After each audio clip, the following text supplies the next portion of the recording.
Well, so there are 70-something scientists and tourists trapped down in Antarctica right now. They are trapped in some ice.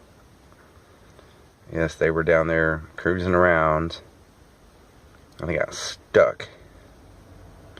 Multiple ships have tried to come to the rescue, tried to save the day, but none of them can get close enough to them.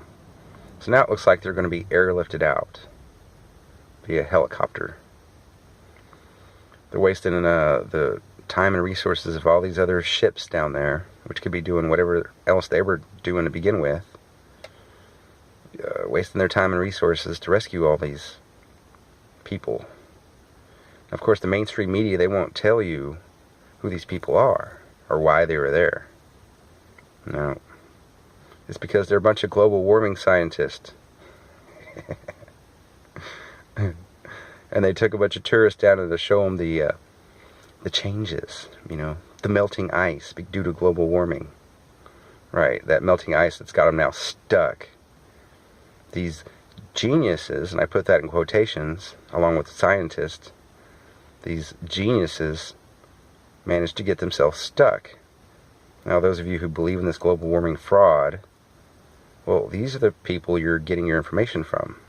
These geniuses who managed to go get themselves stuck in the summertime in the Antarctic. Lots of other ships cruise through there and don't get stuck. No, it takes some real brainiacs to go down there and actually get stuck. Now there's basically going to have to leave their ship there and hope for and pray for global warming so they can get their ship back out. Otherwise, it's going to be years and years before they can get their ship back out, if they ever do. I mean, at some point it could break free while nobody's down there. Nobody's going to stick around and wait on it. And it could, float into a big iceberg and sink. Who knows? But the ship is probably gone. Otherwise, it's going to be a permanent reminder of how foolish these global warming, quote, scientists are. To go down there and show people just how bad it's gotten down there, I mean, I'm sure they all brought their bikinis and their swimsuits. They thought they was going to have a grand old time at the beach in Antarctica. It's not happening. No.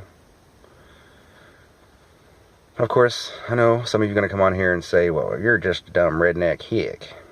Why do you know? You don't know anything. No, but I do have 2 degrees in science.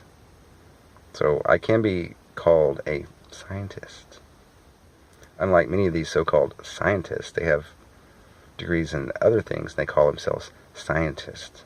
Or they have sociology degrees or psychology degrees or anything but, a true scientific degree. Yet they call themselves scientists, and they've signed on to this global warming hoax, this fraud, this multi-million-dollar-a-year fraud where they're making tons of money off this hoax. Of course, they accuse the other side of trying to make all the money. Big oil. They're the ones they have a vested interest, supposedly, in dismissing the global warming arguments, when in fact these so-called global warming scientists, they have a huge vested interest in maintaining their funding from our taxpayer dollars, for maintaining all these carbon credit schemes. The lead guy on this expedition, he formed a company where he can basically try to scrub carbon out of the air and turn it into something green and helpful. I don't know. It's just a big scheme. It's a big scam. Just a way to get more money out of your pocket and to control you. That's what they want to do. They want to tell you can't drive that. You can't own that. You can't use that lawnmower. You can't have that type of weed eater or weed blower. You can't build that huge project over there that's going to help your city out because it's going to hurt the environment. It's going to lead to more global warming, so that, more ships get stuck down in Antarctica. That's hilarious. Think about it. So the headline is, global warming scientists get stuck in Antarctica. But you won't hear that from mainstream media. No, because they're a bunch of fools.